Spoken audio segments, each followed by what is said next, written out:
ഇതെന്താ തത്തെ മലയാർ പൂത് ഉറങ്ങി എഴുന്നേറ്റ് പോലെ ഉണ്ടല്ലോ. അയ്യേ, ഇങ്ങനെയുണ്ടോ ആണുങ്ങള്?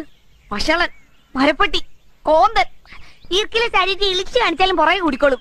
പെങ്കോ തത്തെ ഇത്ര വൃത്തികെട്ടവൻ. നിന്റെ ചേട്ടൻ ബെൽറ്റ് വാസമാണോ? ഓ, എന്റെ ചേട്ടന്റെ അടുത്തോട്ട് ഇളിച്ചു കാണിച്ചോണ്ട് ചെന്നേച്ചാ മതി. മോന്നയുടെ ഷേപ്പ് മാറ്റും.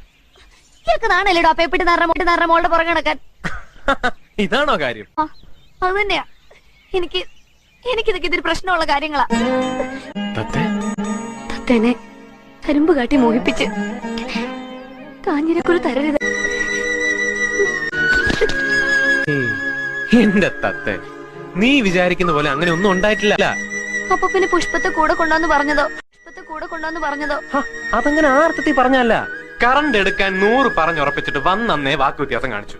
100 150 ആക്കിയ പേപ്പട്ടി നായര് നമ്മുടെ വാലിബൻ ഹിറ്റാണെന്ന് കണ്ടപ്പോ അടുത്ത ദിവസം വളരെ 250 ആക്കി. അങ്ങനെയാണ് വേറെ അടുത്തുനിന്ന് കറണ്ട് എടുക്കണം. അതിന് 3 ഫേസ് ലൈൻ ഇവിടെ അടുത്ത് അവിടെ മാത്രമല്ലേ ഉള്ളൂ. കാശ് വീണ്ടും കൂട്ടിക്കൂട്ടി കൊണ്ടുവന്ന് പേടിച്ച് ഞാനൊരു തടയിട്ട് കൂടെ കൊണ്ടുവന്ന് പറഞ്ഞല്ലേ. അങ്ങനെയൊക്കെ പെൺകുട്ടികൾ കാശ് കൊടുക്കാൻ പാടൂ? അത് ഞാൻ എന്ത് ചെയ്യും? നീ എന്നെ പറ. ഒട്ടക്കിയ സപ്ലൈ കട്ട ഒരു ജനറേറ്റർ വാടക എടുക്കാന്ന് വിചാരിച്ച ദിവസം 500 പോക്ക. 500 രൂപ എന്നൊക്കെ പറഞ്ഞ എന്റെ കോൺ തെറ്റിയത്. തത്തേ, നിനക്ക് തോന്നുന്നുണ്ടോ ഞാൻ നിന്നെ പറ്റിക്കുമെന്ന്?